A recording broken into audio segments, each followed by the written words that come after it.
This is a message from the ministry of Calvary Chapel, Santa Barbara. For more information about our church, please visit calvarysb.com.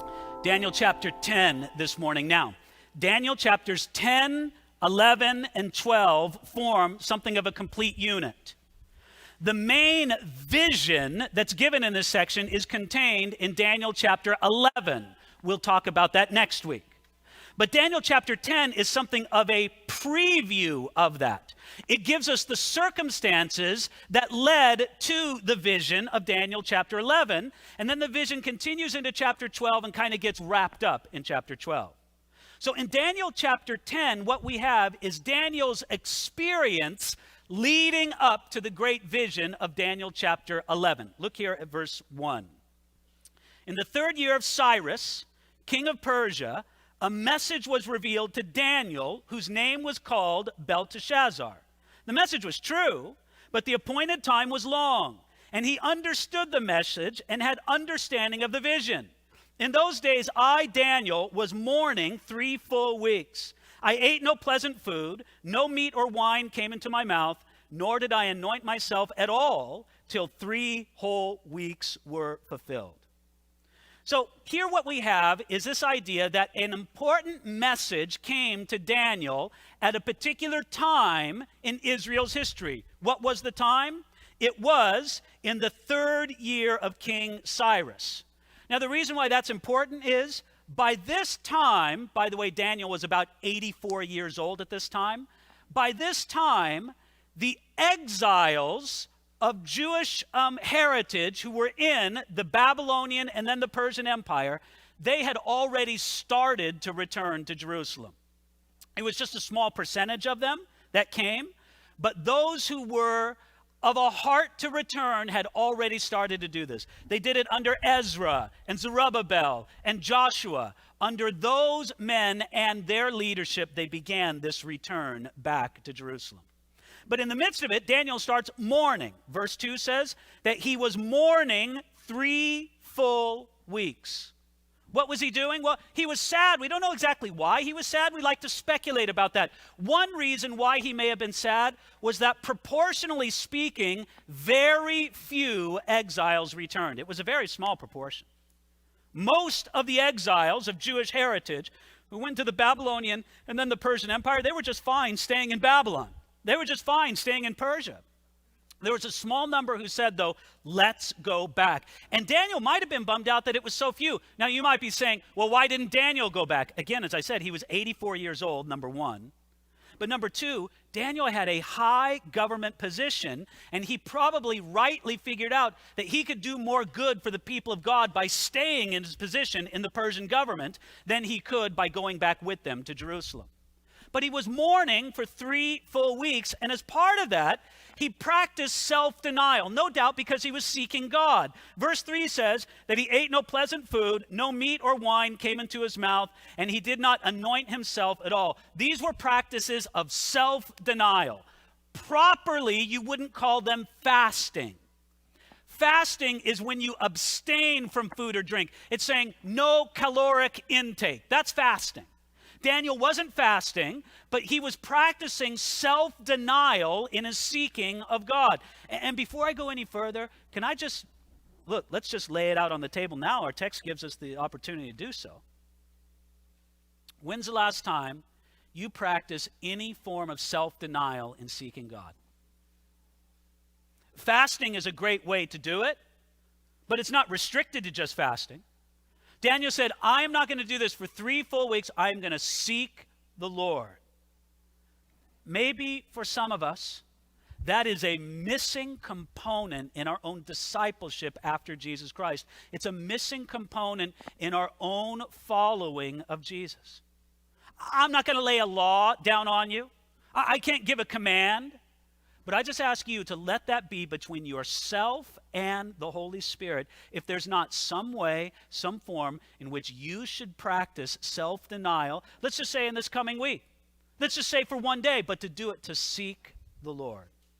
Well, as he did that, what happened? Verse 4, now on the 24th day of the 1st month, as I was by the side of the great river that is the Tigris, I lifted my eyes and looked, and behold, a certain man clothed in linen, whose waist was girded with the gold of Uphaz, which I guess is pretty amazing gold.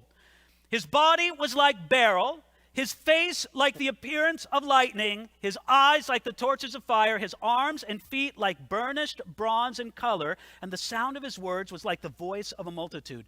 Daniel sees this amazing man. His skin is like bronze. His appearance is like lightning. It's as if that's flashing. His eyes are like torches of fire.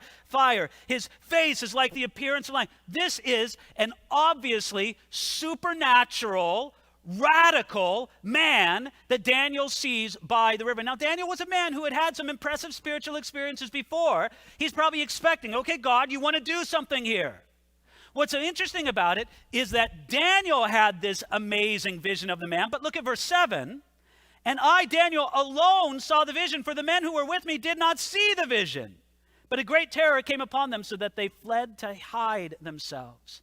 The guys who were with Daniel didn't perceive the man, but they knew something spiritual was going on. And all they could do is flee in terror. They were there, but they didn't perceive what was going on. There's something this teaches us about the reality of the spiritual world, is that there can be profound spiritual things happening right there in your midst and you don't perceive them. That's possible. It's possible that God can be doing something radical and for whatever reason, you don't really perceive it. You know something's happening, like these men knew something was happening. They hid in terror, but they didn't really perceive it, and certainly they didn't benefit from it at all. Now look at what happens next with Daniel. This is very interesting. Verse 8. Therefore I was left alone when I saw this great vision, and no strength remained in me, for my vigor was turned to frailty in me. And I retained no strength. Yet I heard the sound of his words, and while I heard the sound of his words, I was in a deep sleep on my face, with my face to the ground. Do you get the picture of what happened? No strength remained in Daniel. He saw this impressive vision. His friends run. He alone is left with this impressive, radiant man. And what does he do? There's no strength in him. He's frail, and it's as if he just collapses on the ground. Now, if I were more acrobatic in my preaching, I would imitate this, but we're not even going to bother with that. He collapses on the ground, and his face is on the ground. He does a face plant, so to speak. I was in deep sleep on my face with my face to the ground.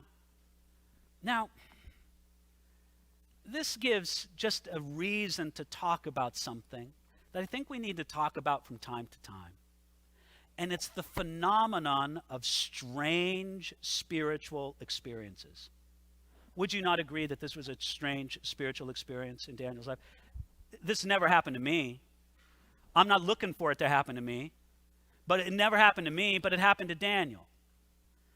I think we have to have our thinking clear about strange spiritual experiences. There was a time in my life, especially as a pastor, that I felt like I had to have an explanation for every strange spiritual experience. Some years ago, I just kind of came to that, I don't need to explain it. Pastor, this really weird thing happened. Wow, that was weird.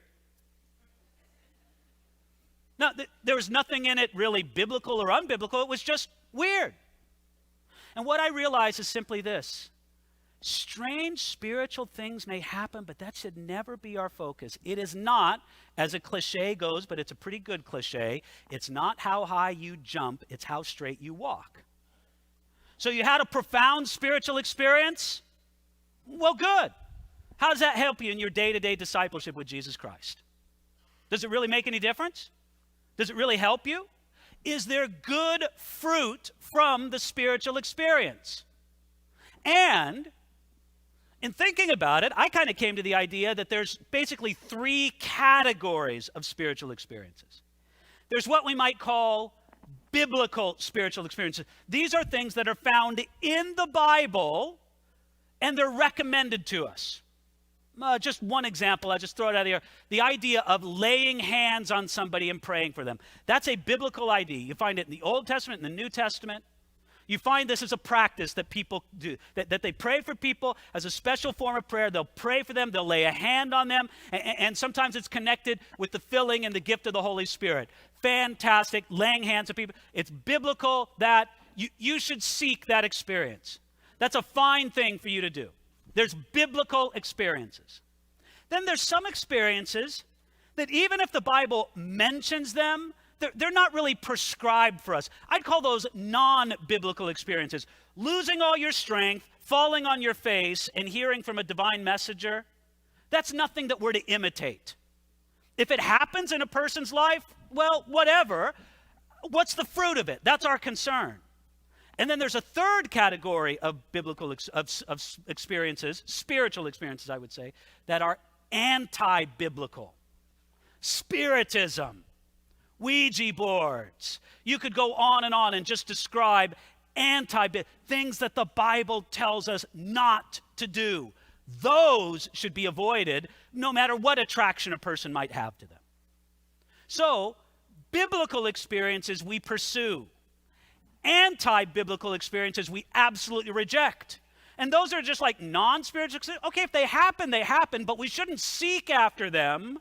And what we should really be looking for is specifically how that affects a person's walk with God in their daily following of him. Look, that's just kind of how I see it when it comes to spiritual experiences. I think that gives a handy grid in that threefold direction. But anyway, look what happens here in verse 10. It says, "Suddenly a hand touched me, which made me tremble on my knees and on the palms of my hands. And he said to me, 'O Daniel, greatly beloved, understand the words that I speak to you and stand upright, for I have now been sent to you.' And while he was speaking this word to me, I stood trembling." Now get the point here. Daniel is on his face plant before God, before this radiant being that stands before him.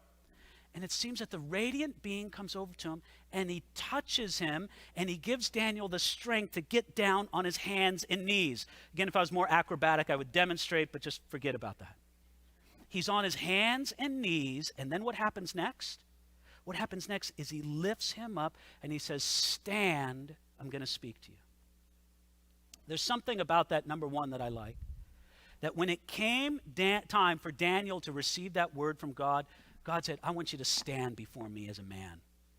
There's a few places in the prophets where it's very clear that when God is going to speak to the prophet, he says, "Stand up, I need to speak to you." And there's just something about that that's very, I don't know, it speaks to who we are as men and women before Jesus Christ. It says, "Stand up, I've got a word for you. Stand before me as a man, stand before me as a woman. I don't want you to grovel on the dust. Yes, I'm glad you respond to me in fear and awe, but there's work to be done. Stand up, I need to speak to you." There's just something about that image I like. But secondly, I want you to notice that Daniel, as he rises first to his knees, then stands up before God, what's the first thing that God says to him? Look at it right there in verse 11. He says, "O Daniel, man greatly beloved." Man greatly beloved. Now, remember that. Next week, we're going to get into one of the most complicated chapters in the whole Bible.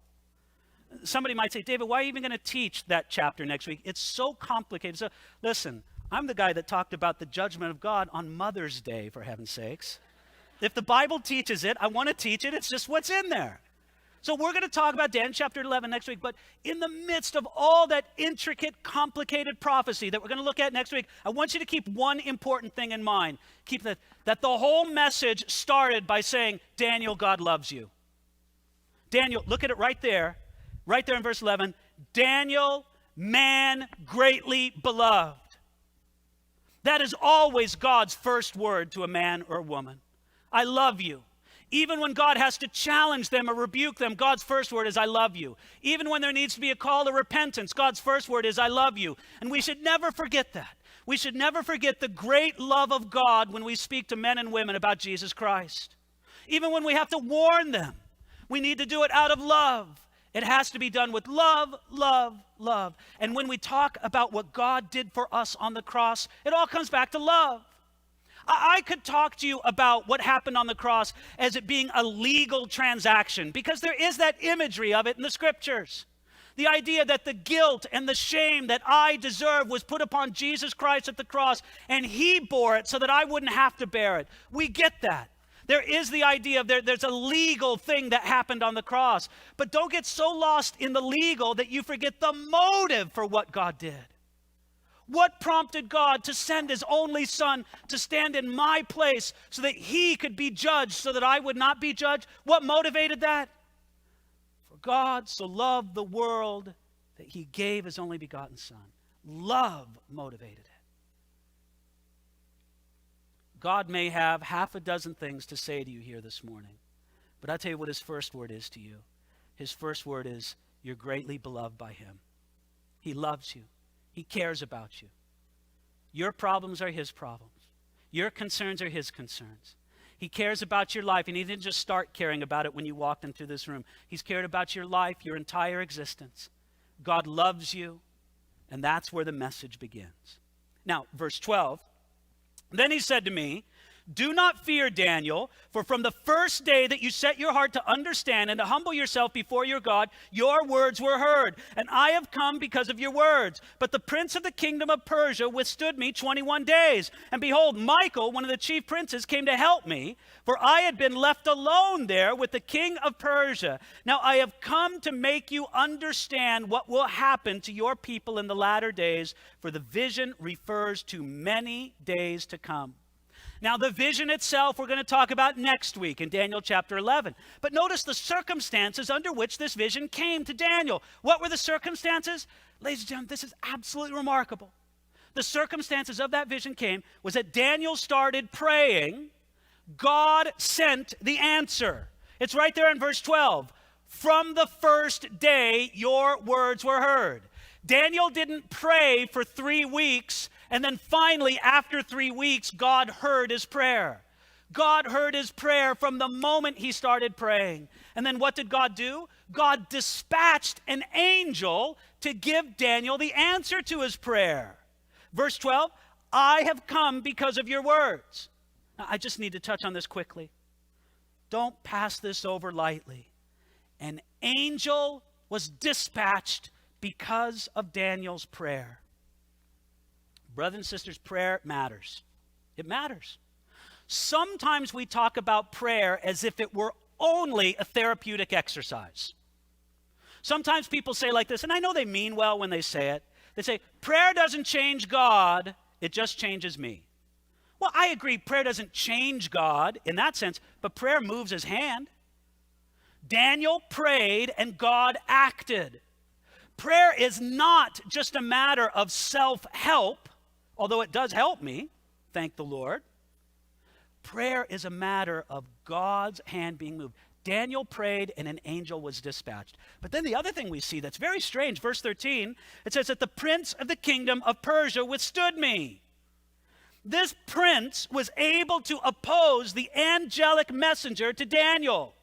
We know that that was more than a man. This prince of the kingdom of Persia was some kind of angelic being. And since he stood in opposition to the work of God, it's very fair to assume that this was an evil angelic being. Some kind of dark spirit, some kind of demonic spirit that was resisting God's work. It's as if this happened. Daniel prayed, God dispatched an angel, but but the response from the powers of darkness were to say, no, we're going to oppose this, we're going to block it, and some spiritual entity came to oppose the answer to Daniel's prayer. That's freaky, is it not? I've never seen this happen with my eyes. There are things that happen in the spiritual world that we don't perceive with our eyes. And apparently, there is a battle that is fought in the spiritual world that we can't perceive it with our sight, but it is nevertheless real. That there are battles between angelic beings, and there are battles between demonic beings, angels and demons, battling against each other in the spiritual realm that we never see. But here's the thing to notice. How long did it take the angel to reach him? 21 days. How long did Daniel pray? 21 days. Which raises the provocative question, what if Daniel would have stopped after 18 days? Would it have been hindered? It's almost as if there's no way that the devil can stop God's plan. Do you understand that? Maybe I need to make sure that we're very clear on a basic principle here. Do you understand that God and the devil are not opposites? That the universe doesn't run with like a yin and a yang, a good light side of the force and a dark side of the force. You know, they're kind of equal. Do we get that? Please nod your head like you get this. This is so... That the devil is not God's counterpart. Who is God's counterpart? No one. God is God. There's no one like him. Now, therefore, if God allows even a delay in the execution of his plan, there's a reason for it. Now, sometimes we get overly confident about the reasons God might have for something. Well, I'll tell you, the reason is this, the reason is this. I don't know if we can even know all the reasons God might have for doing something like that, but I'll give you at least one likely reason. In this case, it was to draw out of Daniel greater persistence and faithfulness in prayer. Daniel was of the heart to say, I'm going to pray, and I'm not going to stop praying until the answer comes, and he didn't stop praying until the answer comes. I don't know if in the heavenlies, Daniel understood that there was a spiritual battle taking place that he couldn't perceive, but the length of Daniel's prayer, no doubt, had a connection to the eventual answer that came to him. It teaches us, brothers and sisters, do not stop in prayer. Persist in prayer. There's a battle to be fought in prayer. And this foul spirit withstood for 21 days, and then verse 13, I don't understand this, but I can read it. Michael, one of the chief princes, came to help me. In other words, Daniel prayed, God dispatched an angel. It came to bring Daniel the answer that was withstood by the prince of Persia, who apparently did not want that answer to come to Daniel. That's why he's blocking it. And then that battle was going on many days until God finally said, Michael, go down and help that guy. And I don't know if two angels could put a whooping on the prince of Persia that one angel couldn't do. I don't know if it had to do with authorities. I don't know if it had to do with structures. But brothers and sisters, this is what happened. It happened that when Michael came, the tide was turned. He came to help him. And verse 14 says, now I have come. And again, it was all to accomplish the greater purpose that God wanted to accomplish, no doubt in Daniel himself. Now, verse 15. When he had spoken such words to me, I turned my face toward the ground and became speechless. And suddenly, one having the likeness of the sons of men touched my lips. Then I opened my mouth and I spoke, saying to him who stood before him, Lie, my Lord.